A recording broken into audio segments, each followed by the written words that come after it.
Alright, so this is Mato/Lugstone again, depending on what you know me by, and I am joined by my friend Dustin, who has also picked up a game of Pokemon X.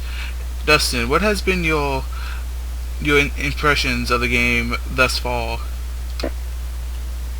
I think it's very revolutionary to the Pokemon franchise. From the graphics to the mechanics, almost everything in this game just gives this atmosphere of immersion, and you feel like you're in the game. I've played the game for hours and not realized hours have passed. I feel like I've definitely gotten my money's worth. The game is pretty like, to me it just feels so seamless, especially since you're not locked to the grid.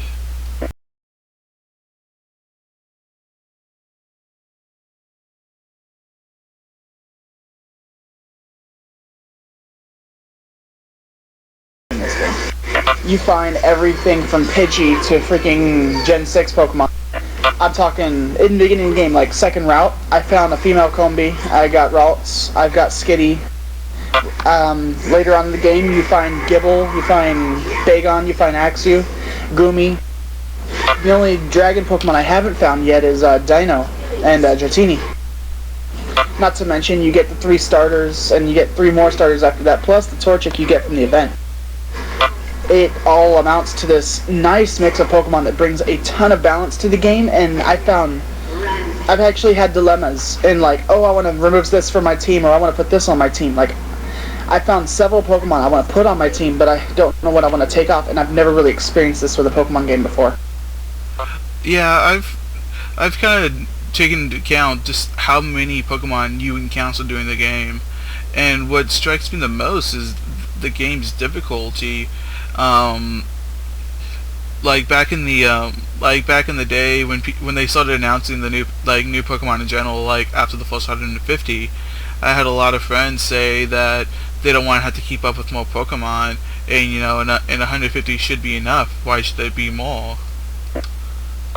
And what I thought to myself was like, how can you be so arrogant to think that an entire world's biodiversity consists of only 150 animals, and that it just cannot exist. And what I see in this game is you see a huge region with amazing biodiversity. You have everything in it, and when you think about it, it really reflects where the region is located.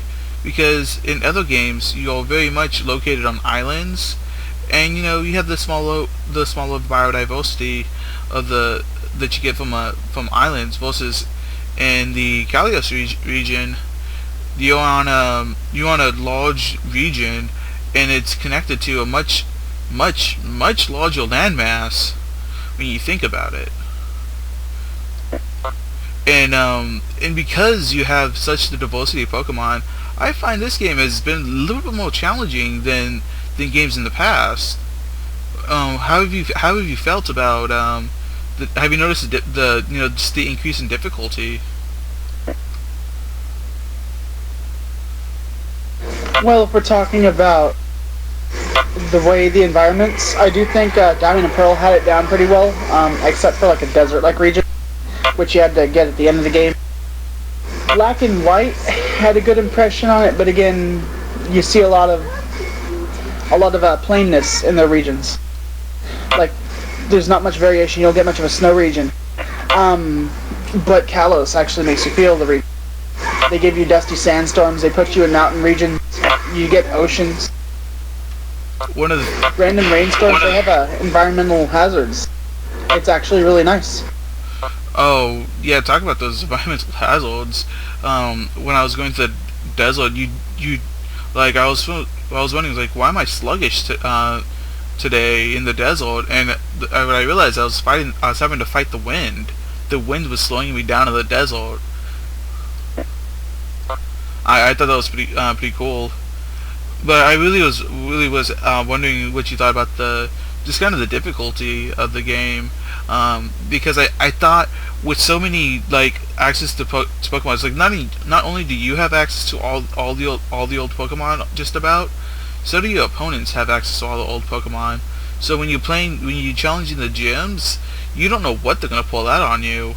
When I was fighting the in the Rock Gym, I had a trainer pull out a Relicanth on me, and that Relicanth was quite a shocker to me because I wasn't expecting it, and really did a number on my team.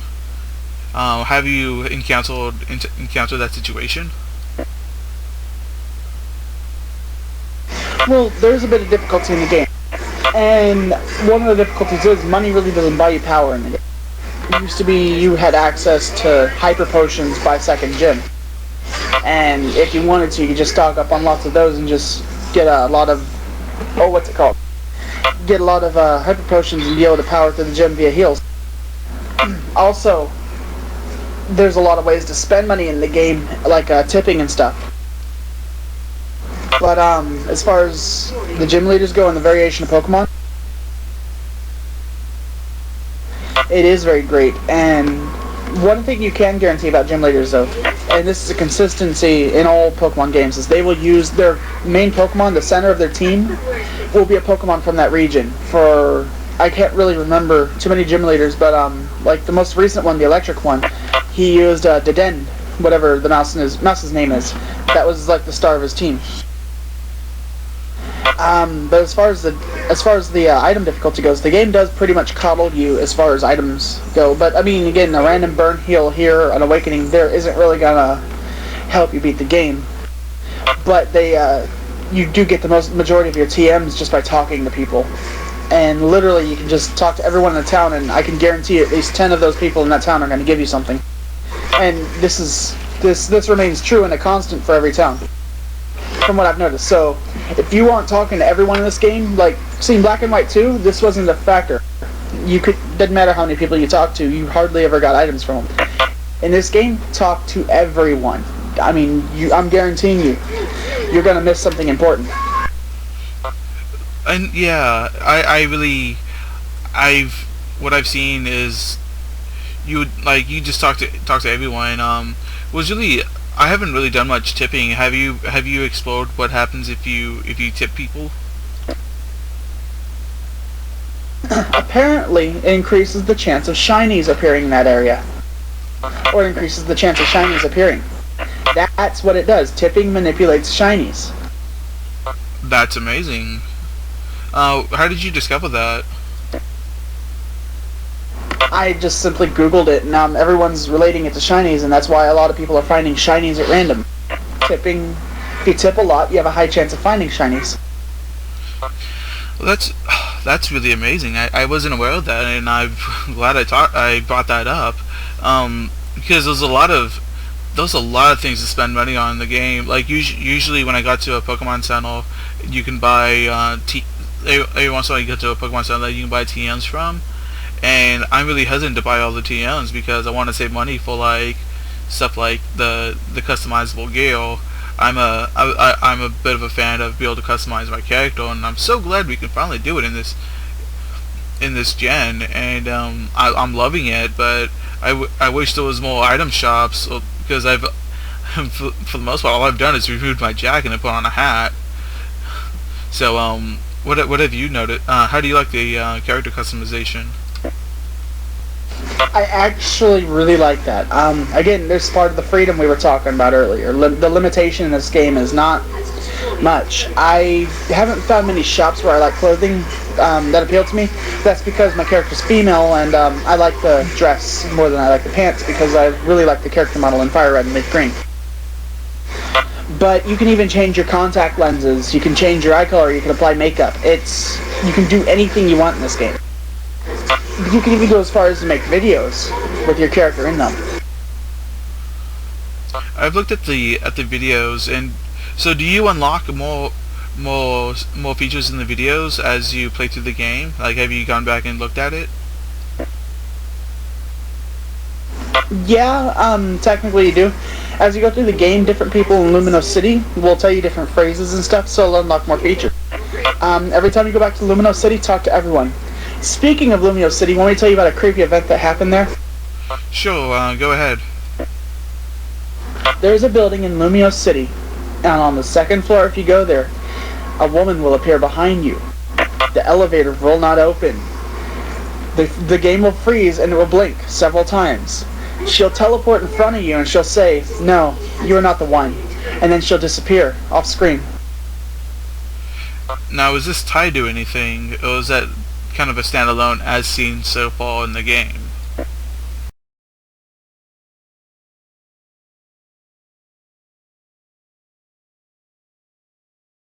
It might have something to do with maybe the event Giratina they released a few weeks ago, or a week ago practically. It might have something to do with the shiny Dialga Palkia. But until we get some more information on it, there's not much we can do. But it is a very creepy event. Maybe you have to go back there later in the game. Maybe she's one of the Elite Four, like a Psychic Elite Four. That would be interesting. Now, as for creepy events, have you discovered the, I hope you haven't discovered, but have you read up on the known glitch in Lumino City? Gnome glitch? Well, it's a known, like, people just started reporting it. It's a glitch in Lumino City. If you save next to a taxi cab, do you know about that yet? I don't. Go ahead and enlighten me. So, I've covered this on my YouTube channel, made a quick video about it as soon as I found out. There is a glitch in Lumino City. If you save next to a taxi cab, your game will freeze. If you restart the game after you save next to a taxi cab, your game will freeze when you restart your game. And as of now, there is no workaround to get around it. The only way to recover your cartridge is to restart your save data. I'm hoping that this will be patched soon, because it seems like a very logical place to save standing next to a taxi cab. Either you save before you go into the taxi cab, or you may save after you come out of the taxi cab. Either way, this seems like a very dangerous glitch. That is certainly game breaking. Literally. One of the things I did not like was how the game reminds you if your battery's low. Like, if you have when you play on the 3DS, when your battery gets low, your light will turn red, and if it gets really low, it'll start flashing red off and on. But the game also will pop up a window on your lower screen saying that your battery is low. Have you discovered that? Yeah, and actually it's been in quite a few Pokemon games before this. Pokemon Mystery Dungeon had something like that. But sometimes the announcements do come as quite an annoyance to me. I don't want the game asking me constantly, do I want to battle people across the net? Do I want to trade people across the net? No, my team isn't ready. No, I haven't collected Pokemon throughout the game. I've only caught Pokemon I plan to put on my team. Or I plan to put in a team, or I plan to use. I don't catch just random Pokemon. It's gotten good enough to where just having them in the decks and as data is good enough to complete the game. Yeah, one of the things that it just kind of bothered me, because you be playing the game, you're just completely immersed in it, and then you get a pop-up reminding you that it's just a game, and you have to recharge your battery. Also, I do like the trading system in the game as well. I know we haven't touched this, but mind if we talk about the player search system real fast? Let's discuss all. Player search system, Pokemon ME, and Super Training, if you don't mind. I haven't really touched the Pokemon ME or the Super Training, but I have done the player search system, which is quite fun to randomly challenge random people, and quite satisfying even if you lose, because when you do challenge people, you have the option to do something else with them also, and so it feels like you can interact with them more outside of just the battle. This is true, and when you say you haven't touched on Pokemon ME or Super Training, I understand Super Training because that's just an easier way to EV train, but if you're not doing Pokemon ME, you're missing out, Matt. You're missing out very huge. Pokemon ME, let me explain this to you. Alright, so first off, it increases friendliness. Big whoop, right? Well, when your Pokemon has 5 hearts, full hearts, randomly during battle, they'll look at you and it has an effect in battle. So let's start off with different signals you'll receive. My Snorlax has max friendliness, so it'll look at me and then the screen will say something like Snorlax is eyeing your bag curiously. That is to say that whatever item you use from your bag will have a bonus effect.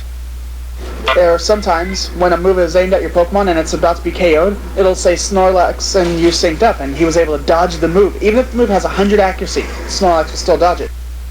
Another thing is Snorlax will fight for you, or like Snorlax is fighting harder for you, and he'll get a critical that turn. Another thing is if you have 5 hearts and you yell your Pokemon's name while it's asleep, it wakes up. Snorlax heard you calling out to it. Another thing that happened for me was Snorlax was paralyzed. He became unparalyzed because he was scared I was worrying for him. You gotta do the Pokemon on me because it gives such huge benefits. Amazing benefits for the game. And even in I don't even know if it applies on online battling, but just for storyline alone, it just brings so much to the playing field that I would not bypass it. Pokemon on me can be even more important to playing than the super training, which you can get EVs by battling anyway. I would highly recommend you pick a favorite and get them to 5 hearts and just test it out. You'll see the amazing results. I did notice something. I did a little bit of Pokemon ME with my Honedge, and I was noticing it was critting way more than it ought to be, and I was like critting a lot. It's kind of strange. Then again, when you're doing a playthrough, sometimes critical strikes can be detrimental, especially when you're trying to catch a Pokemon. Well, as I said, it gives you a little cue beforehand, so you know to throw a Pokeball that turn rather than attack. Trust me, it'll always give you some sort of cue that Snorlax is coming up with a plan, or he's going to listen to you, or he's going to fight for you, and stuff like that. He can even endure hits, like he can survive with 1 HP because Snorlax, believed in you, or you believed in him. So it does that whole number. Also, max, if you get 5 hearts, it never goes back down, and you get double experience for that Pokemon who has 5 hearts. You're saying so once you get it to 5 hearts, it will not go down ever? Well, Nikki has hers. Is that a Mew? Oh, no, I thought Nikki had a Mew. It turned out to be a Liepard. Nikki has hers at 5 hearts, and she hasn't been paying much attention, or at least not as much as she did before. It is good to go back and feed it, keep its fullness and enjoyment high before important battles, because those really do influence how well it can perform in battle. But past that, I would definitely pick a favorite on your team and get it to 5 hearts. Just test it out, see if you like it. If it's not for you, definitely skip it. Now, as far as super training goes, let's touch on that for a moment. And believe me, I can't emphasize the importance of Pokemon to me enough, but I really do want to talk on super training for just a second. Some people are looking at it and going, this is very crappy EV training, because the first trainings give 4 EVs per session. And if you don't know what 4 EVs are worth, that's 1 point in any stat of your choosing. Now, you have to complete all 6 sessions once to unlock the level 2, and then complete all 6 sessions again to unlock level 3. Once you do unlock level 3, you have 12 EVs per session, plus you get training bags, which give you more EVs. Training bags are related to whatever you trained in. So if you trained in speed, you're going to get a speed bag. Depending on your time, you get a speed bag small, medium, or large. These are things your Pokemon can do while you're battling and stuff. It'll continuously hit the bag on the bottom screen. Of course, you can speed up by hitting the bag yourself, but this is more of the way to train, or way to take a break without having to perform minigames over and over. Now, for those who don't know what EVs are and watch your videos, EVs are called effort values. They attribute points to stats. You can have a max of 510 EVs, 255 in any stat. This would say that after proteins, let's just say vitamins and minerals in general, you would need 150 points in any stat to max it out.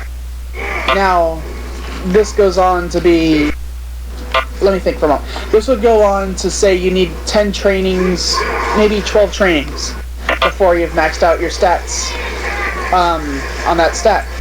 And that's not really a lot of trainings. You need less if you're using the attack bags or the training bags. Now, my first thing is when I did super training is I tested it out and immediately got my Snorlax 255 HP EV. And believe me, I have not regretted that decision. I don't know if you can tell, but I favor Snorlax most of my party, even more than my starter, which my starter has become sort of an HM slave. But what's up? What starter did you pick? Froakie, or it's Froggadon, or it's Froggen right now? Frogadier? No, it's not Frogadier. Let me look at it. It's Greninja.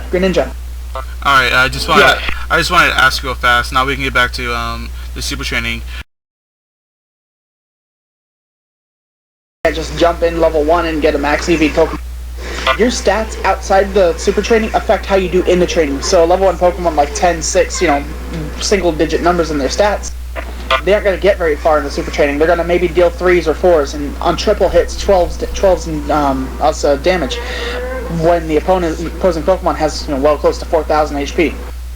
If you want to deal 500s, you have to have it be at least level 50, which means you're going to have to train it, get it EVs, then delete the EVs to use the super training.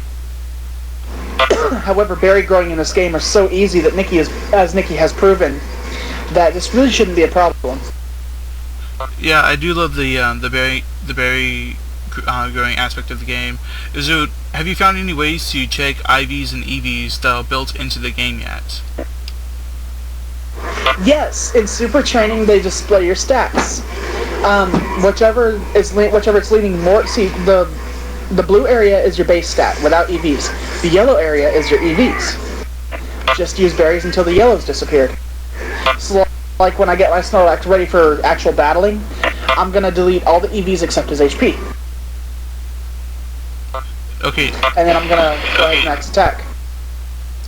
Have you found anything for IV checking yet? Because that's a big deal for anyone doing competitive battling. I haven't, but I have. I'm willing to bet there is a person who checks IVs like there has been in the past few games. He'll just say, "Oh, this Pokemon has X amount of personality," or something similar, and that will determine what their IVs are. Also, I'm sure if you check Pokemon's information, you'll be able to see something like the attributes. Remember in old games where it would say, the attributes. Yeah, I did notice that some of the there was a couple of new attributes also. I think it was just maybe it was just water different, but it reminded me of another attribute that was sounded different, that had a similar phrase. But I did notice there are a couple of new attributes out there. If you're paying a close enough attention to it. Now, question. So you got your Blaziken, your Torchic, and so what was the starter you chose, and then what Pokemon did you choose from Professor Sycamore? I chose the trifecta of types. I got a water starter, grass starter, and then a Torchic. That's pretty much all I did there. I wish I got the Charizard because I'm dying for a flying Pokemon. Plus, I got X mainly so I could get Charizard X, Mega Charizard X. But I guess there's another way to get the Charizard Stone, as George and Nikki have told me you could buy it in game. Yeah. Did they personally get Charizard? Do you know? What's up? Did they pick the Charmander? I'm just wondering because I think I might have some information that might help you out. But I need to know if they chose Charmander as the from Professor Sycamore. Well, at the moment, George chose Charizard, Nikki chose Blastoise, I chose Venusaur. We're trying our hardest to find a Ditto, but George was lucky enough to get a female Charmander, so it is breedable. Also, all the Torchics in this event are male. You're not going to find a female Torchic from this event, so you're not getting Speed Boost. But Nikki got an Adamant Blaziken, which she's totally going to give me later on for something. But I love the combination of a Speed Boost and Power Up Punch. That's going to be a wicked combination right there. Oh, definitely. I did see that. Okay, so I chose Blastoise, and in Lumino City, there's a stone shop, where you can buy evolutionary stones, and one of the guys will offered me a Blastoise for Blastoise, the Mega Evolution Stone for Blastoise. But I think he might have given me an impossible amount, like as he quoted. It might have been like back in, you know how in Red and Blue will they offer you to sell you the bicycle, but it's just impossible to get that much money in the game. I wasn't sure if that guy was joking, it was one of those situations, or if it was actually being serious. Would that be the same guy that Nicky or George asked about, is talking about in Lumino City in the stone shop? Yeah. Yeah, I just question that guy's credibility, but I do know that in an online battle I did last night, someone did mega evolve a Charizard, and it was taken down by my Halucha of all things.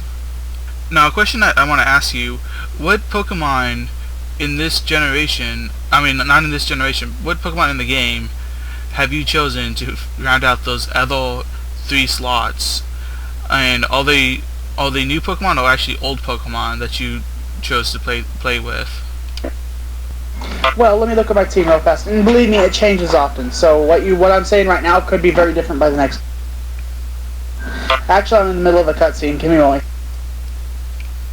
Alright, Alright, from the top of my head, I do have a flyer Chatot, but he's not part of my main team. When I do challenge the Elite Four or Gym Battle, I have my Venusaur in my party.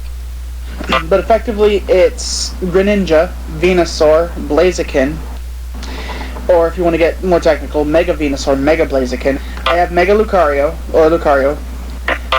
Vespiquen.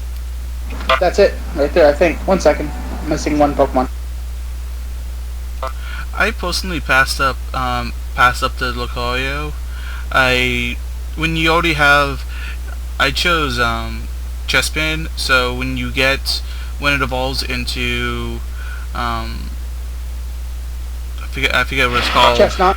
Yeah, when it evolves into Chestnut, it just you have that you have a fighter there, and you automatically get the Blaziken. So you have 2 fighting Pokemon on your team, and I already have the Hone Edge, the Dual Edge now, and that's also a Steel type. So I didn't really want to carry around the Lucario, even though Lucario is a known powerhouse. But what I've seen by battling random people online, Lucario is a big favorite, at least right now.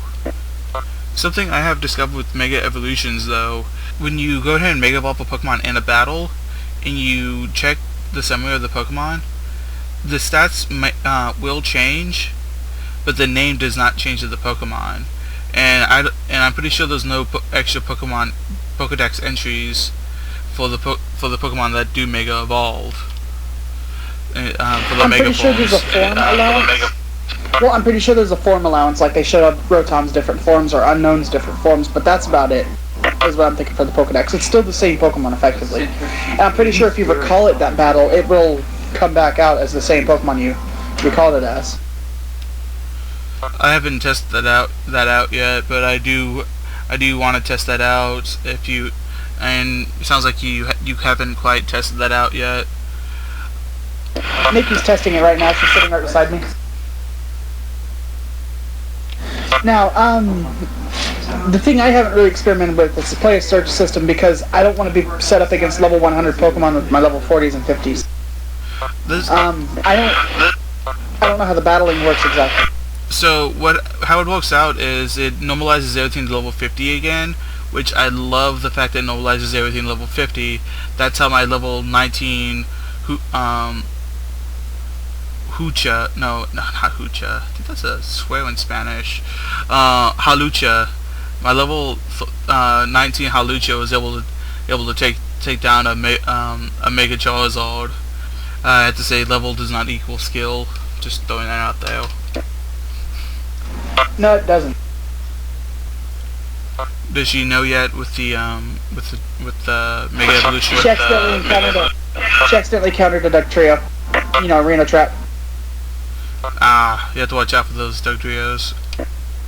So yeah, she's figuring it out right now. Any other questions you'd like to ask me, and how much more time do I have on the video? We can just keep going as long as we still have stuff to talk about. Personally, I've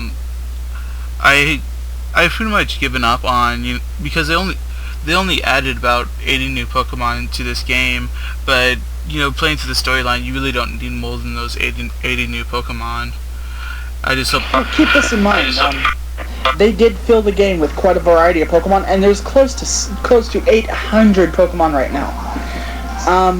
I think if you need a lot of new Pokemon and the 800 doesn't satisfy you, you probably shouldn't be playing Pokemon anymore and switch to something more freelance. Well, no, the game does really well of filling out the biodiversity with old Pokemon. I mean, I love the fact how well they do that, and it feels really nice. But some people say a lot of people were saying before the game was released that 80 new Pokemon wasn't enough. I think it is enough because considering you have everything, you have access to so many old Pokemon. But but I am happy using some of the older Pokemon in the new game playing through. Like pretty much, out of the three starters you get, I have those three, but I also and I have one slot open that I'm still playing through, trying to find a good alternative to put in that to replace the Halusha with. But I have the Hone Edge. It's Evolution Dual Edge at the moment. I'm not gonna evolve it till I know that I've gotten all the moves that learns from leveling up. And also I'm using a Scolipede, which is a very strong bug poison type. And I think because of the addition of Fairy, poison has gotten quite a significant buff in battling, because Fairy is weak to poison, and that's one more thing that poison is strong against, which was the main reason why you wouldn't want to use have a poison attack as part of your move pool. Well, do keep in mind, Fairy is also weak to Ghost, which is a very common offensive type. So, I mean, it kind of balances out in the end. I do think the new Fairy type is amazing for taking on dragons, though. Dragons were a very prominent type in this game. I think, and I've always felt that. Go ahead. I've always felt that dragons had enough weaknesses, but the main problem was just the stats on dragon types is so high that they kind of needed extra incentive for not using them. And I think Fairy type really provides that. You know what? I'm not going to use a dragon because they have too many weaknesses. But me, I've always been a high risk, high reward player, and using I'll use Pokemon like Executor, which has an incredibly large amount of weaknesses, but it has some of the best strengths also. Well, Matt, I hate to end this early, but I do want to continue my Pokemon game a bit. All this talk is making me want to play. And Nikki did get the results on the retreating your Mega Pokemon. It remains in its Mega form for the rest of the battle, whether it goes back in its Pokeball or not, which explains why you can only Mega Evolve once per battle. Well, I was kind of expecting it to switch back to its original form, but still not be able to Mega Evolve again. But that's just me trying to, make powerful things less desirable in my head. But no, it certainly stays in its Mega form. Remember, it's an evolved Pokemon past that. Yeah, I guess that would be true. Alright, any final words you want to say, wrapping up? The final thoughts for your viewers are, do not underestimate Pokemon and me. Super training is great for EV training, but cannot be performed at lower levels. The graphics in this game are amazing, and the immersion is great. I like how the character starts out as a mediocre character. You don't start out as the best, or you don't start out knowing someone world freaking famous. try to variate your team a bit. Experiment with some of the new Pokemon. Experiment with some of the old. Try to get your favorites. It took me a long while to find a female Combi to get a Vespiquen, but I was determined. And the experience share is a great item. Alright, well, thank you for joining me for this video, and I would like to say to my subscribers and to anyone viewing this video that I'm personally working to get as much information out on this new Pokemon game as fast as I can, as it is discovered and as I find it. As many people know, at this time there's no real guides to Pokemon X and Y, so everything you find in the game is people finding it for the first time. Alright, well, thank you for joining me for my video. To my viewers, thanks for watching, and I would like to go ahead and wrap this up. And I think Pokemon should be enjoyed by as many people as possible, the way they can enjoy it the most. Alright, thanks for watching and have a great day.